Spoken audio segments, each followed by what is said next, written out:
This is Daily Blast Live. We're talking about what you're talking about. Real, honest, entertaining, live. DBL starts right now.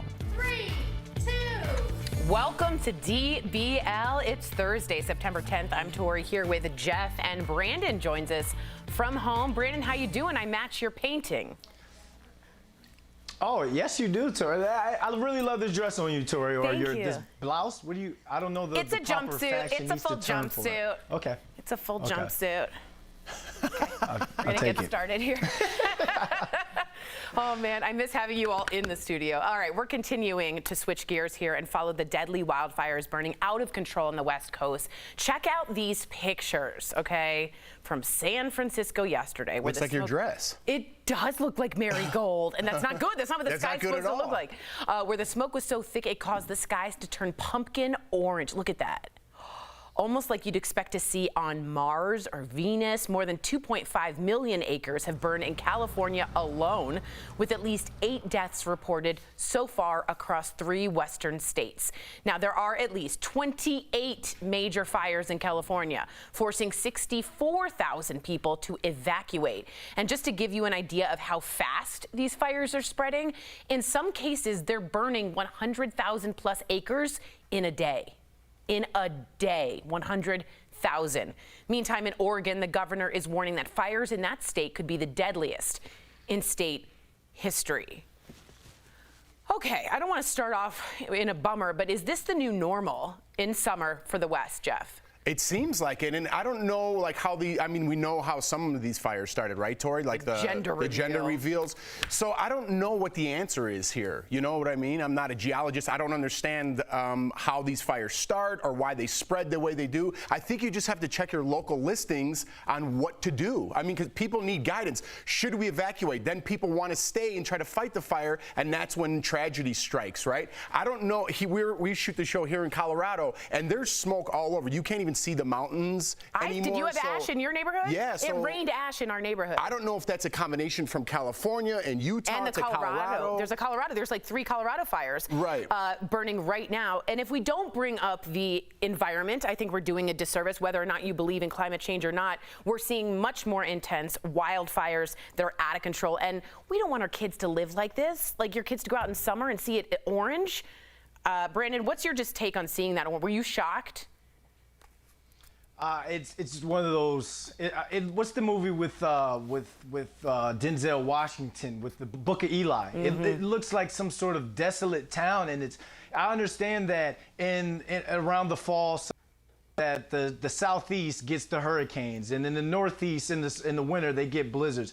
And like you said, that this is something that we're almost expecting each year from the northwest. So I'm praying that something can happen where we can be a little bit more preventative when it comes to this. But at the end of the day, Mother Nature is Mother Nature. That's true. But remember, climate change is on the ballot. Vote, vote, vote if you don't want this to be your new normal, or if you believe that you're comfortable with this. Let us know what you think on Facebook and YouTube.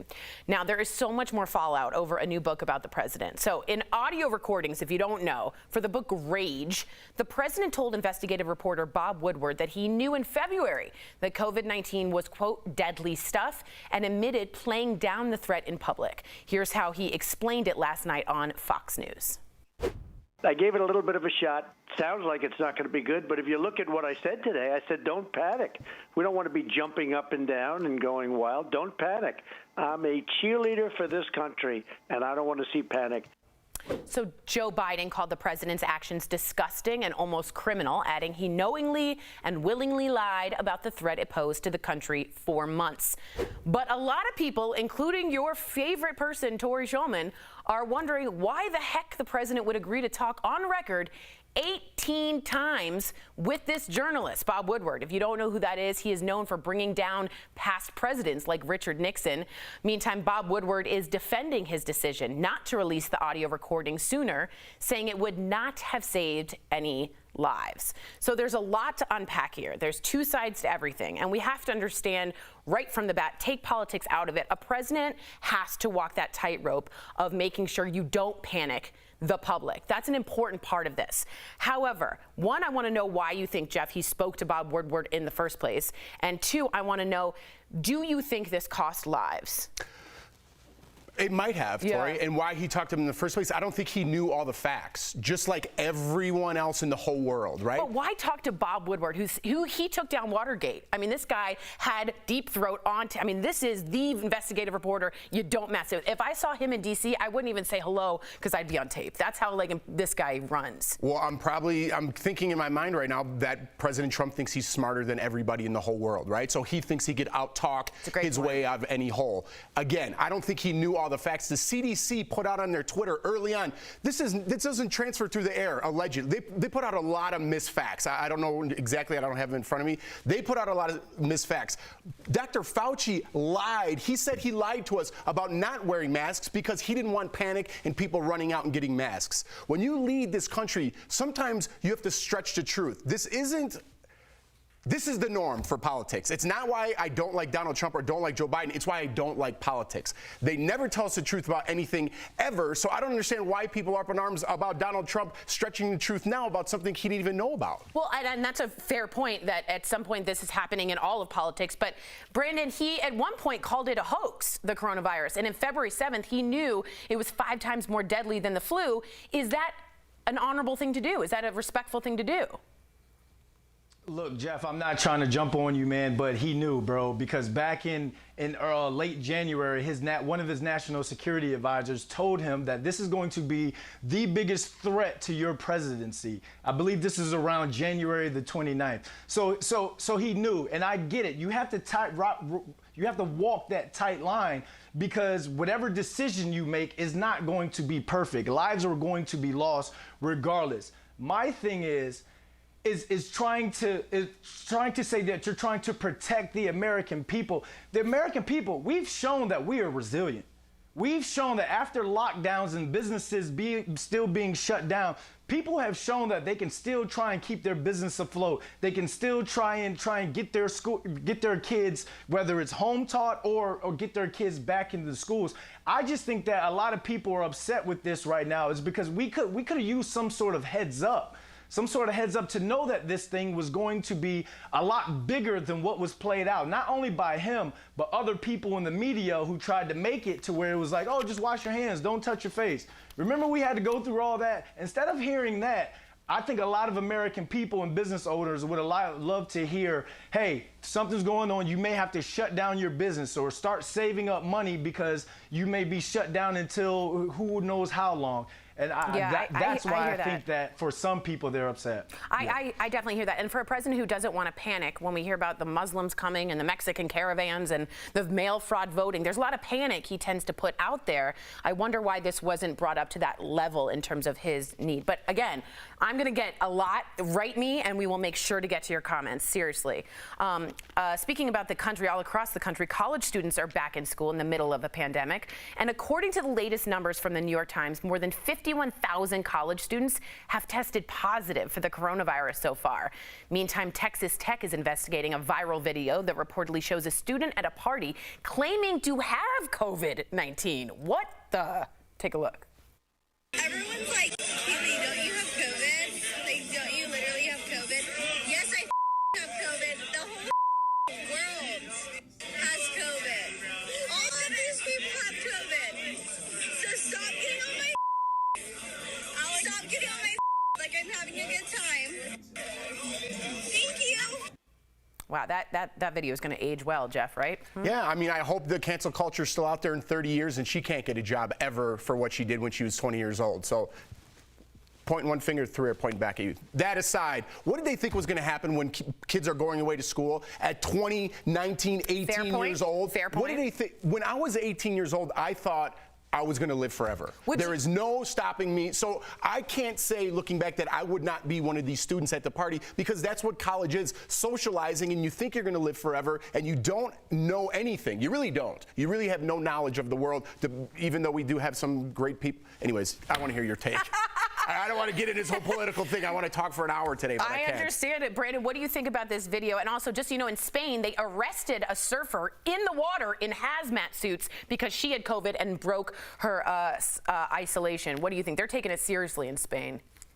I think it just plays into the misinformation that was put out there that Jeff said earlier, because remember, they were saying only old people were being affected by it. Black people couldn't get it. Dogs couldn't get it. And then dogs got it, and 2 tigers ended up testing positive for COVID. So it played into that misinformation, and then you add to the fact that they're young, wild, and free. Yeah, it's a national mask mandate, in my opinion, is what's going to do it, especially for 19-year-olds that aren't going to follow anything else, in my opinion. Let me know yours. We're interactive. DBL, Brandon, stick around, please, because our medical expert, Dr. Payal Kohli, is tackling the latest COVID headlines. Does all that wildfire smoke actually make matters worse? I was wondering the same thing. We'll be right back.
Welcome back to DBL. The smoke from the historic West Coast wildfires are causing serious health concerns for those living nearby, but also for people living thousands of miles away.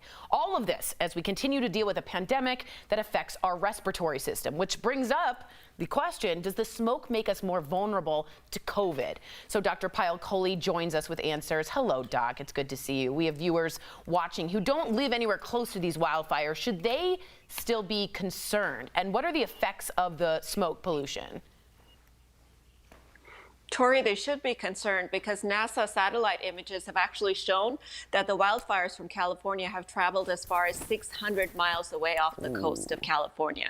And these wildfires, unfortunately, have both short-term and long-term health effects. So in the short term, we've all experienced these, the burning of the eyes, the throat, the nose, the irritation in the lungs. But in the long term, they can actually increase your risk for heart disease, early onset dementia, they can cause premature aging of the lungs, and they can cause certain types of cancers. Oh my, wow. Doc, are people who live closer to wildfires more vulnerable to COVID-19, and would wearing a mask help? I'm no doctor, but I'm going to roll the dice on this second question and say yes. But I'm going to pass it to the doctor. Genius. So let's talk about this, Jeff. This is a really important question. And the answer to your first question is yes. People exposed to wildfire smoke have a higher risk of infection from COVID-19. And the reason is because the pollutants from the smoke actually distract your immune system. So it's busy fighting the pollutants and it's not as good at fighting the virus. So they can increase your risk. But the opposite is also true, which you may not have known, is that those people who've had COVID actually have an increased susceptibility to risk from the wildfires. But the mask question is kind of interesting because it's a little counterintuitive. So masks certainly protect you from risk of COVID, but when it comes to the wildfires, they just don't filter out enough of those pollutants. So the only type of mask that really does protect against wildfires is that N95. So I would encourage you guys to buy one if you don't have one already. I can't find. That's why I'm not a doctor. I was wrong. I was completely wrong. I rolled the dice, snake eyes. I was wrong. And it's a 50-50 chance. It doesn't matter. Speaking of masks, we're switching gears here to talk about a new study out of the University of California, San Francisco. Researchers say they can draw a connection between people with COVID-19 who become severely ill and whether or not they wore a mask. Doc, we've talked about wearing a mask to protect others, but now it sounds like wearing a mask is also protecting yourself, even if you still catch the virus. Is that right? Absolutely. And so if you didn't have enough reasons before, this is a great reason now. And the idea here, you guys, is the viral dose or the viral inoculum. So not only does it protect you from catching the virus, if you do get exposed to the virus, less of it gets into your lungs, and so you're less likely to get sick. And in fact, these researchers actually think that this may be the reason the mortality rate is going down from COVID, because people are wearing masks, so they're getting, less dose of the virus, and so they're getting less sick from it. I have to be super honest with you. I tried to find an N95 mask, and it is finding like the Indiana Jones Holy Grail. I can't find an N95 to save my life. So could you look at it like Indiana Jones, or you can't? I can't see. It's too bright. Remember the ghosts coming out? You chose wisely. Remember that? Tori, I'm going to hook you up because I've got a stash. Ooh. Yes. I love being friends with the doctor. All right, thank you so much. You will be back tomorrow, so if you have a question about coronavirus you want answered by Dr. Coley, write us on social media or email info@dailyblastlive.com. We'll be right back. She's got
Welcome back to DBL. Big news in reality TV. Denise Richards is leaving The Real Housewives of Beverly Hills after 2 seasons. Jeff is devastated. That was his favorite. Much of this season has revolved around Denise's alleged affair with Brandi Glanville, which Denise has denied. Now, during her time on the show, Denise was shown to be at odds with most of the cast, including her friend Lisa Rinna. Now fans are wondering if, get this, Kris Jenner will fill the spot. As you probably know, Chris and her family are ending their long-running reality show. Even Housewives creator Andy Cohen thinks Chris would be a huge get and has even received messages about bringing her on, but he says he doesn't think she'll do it. All right, Brandon, do you think Kris Jenner, would you watch if Kris Jenner was on Real Housewives of Beverly Hills? Tori, I've never watched an episode of Real Housewives of anything. You're saying there's a chance. Michelle Obama could be on Real Housewives of DC, and I still wouldn't watch it. But here's the thing. Here's why I don't think she'd do it, because this is beneath her. I feel as though like Kris Jenner is too big for a Real Housewives. She needs her own show where she can show how she can take some brand or take some person and just blow them up to stardom and celebrity. That's a cool idea. That's the show she needs. Would you watch with Kris Jenner? She won't do it. I'll tell you why. I'll tell you why. Two reasons. One, because she has no control. Agreed. Unless the only reason she'll do it, to give you guys a little inside baseball, she's got to be exec producer of that show. Otherwise, she's definitely not doing it because she controls everything that goes on in her Kardashians. And two, let this be the last time we talk about Denise Richards and Brandy Glanville's alleged affair. So this many is it. times. We're putting the flag in. Too many times. It's over. It's been going on for 2 years. It's 24 hours a day we talk about it, feels like. I can't take it. All right, sorry. It's too much. I do also want to just bring up really quickly, there's a new Housewives coming up of Salt Lake City, Real Housewives, and it's very oriented around religion. I thought you said nude. No, that would be even you said weirder. Nude, and I was like, I'm curious. I'm on board. I'm on board. No, so I'm interested to see if you guys are interested in that one. Let us know what you think. We got DBL Deal Blast is coming up next. Sweet, sweet deals. Ooh. Promotional consideration is brought to you by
Welcome back to DBL. It's time for some sweet, sweet deals. I practiced that, no joke. Earlier, Steph showed me some amazing products at even better prices.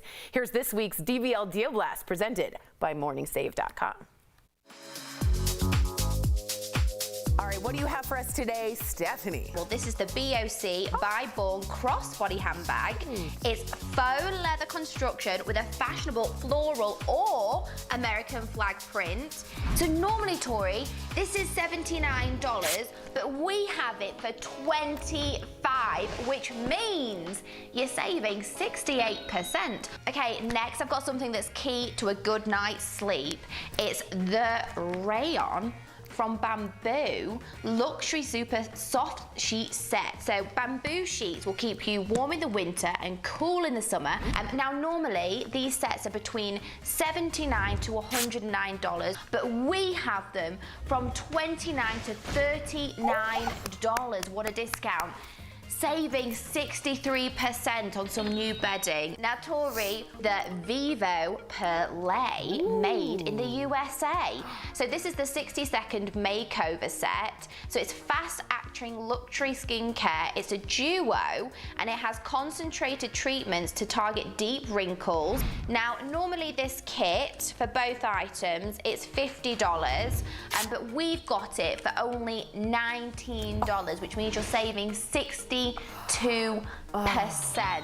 Okay, and last but certainly not least, this is the 2-pack Brave & Fly Sport Burst fast-charging waterproof earbuds. So they're lightweight, they're wireless, and they're Bluetooth. They've got a 10-hour playtime. So normally, these are $80, but we've got them for $25. Hello. So that means you're saving 69%. Oh. Head on over to morningsave.com, y'all, to snag these amazing deals at seriously the lowest prices. You can even visit morningsave.com on your smartphone. Thank you so much, Steph.